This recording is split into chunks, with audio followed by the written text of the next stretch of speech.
A controversial billboard is no longer looming over Springville tonight. Good evening, everyone. I'm Sherry Jackson. And I'm Trent Butler. The owner of the sign spoke to WIAT 42 News reporter Chris Womack. He joins us now in the studio. And Chris, the owner was actually threatened because of the billboard's message. Trent, and that was enough for him to give a full refund just to get it down. The sign is a big issue for the entire Springville community, and everyone I spoke with is just glad it's gone. Billboards are the family business for Shannon Dyer. Me and my brother handle the sales a lot of the time. Sometimes there's outside salespeople.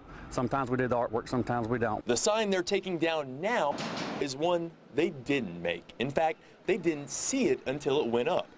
Same for Dean Goforth, who owns the ground on which the billboard stands and a steakhouse about 200 yards behind it. I started receiving phone calls and pictures and people asking me if I knew what was on the billboard, and at that time I didn't. We try not to hang these signs.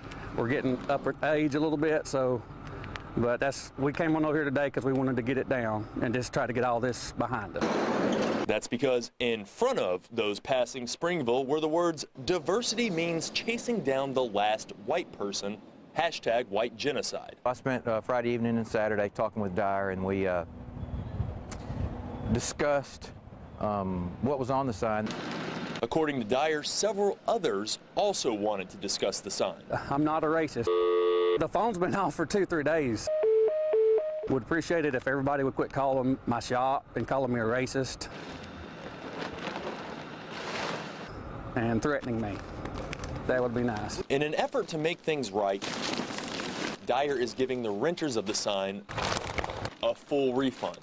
It was several thousand. Which hurts the bank account. But I'd much rather have the financial burden than the threats and being called a racist. And Dyer tells me they have around 100 billboards across the state and that they typically use third-party contractors to put up many of the advertisements. However, after this, he plans to screen every single one of them.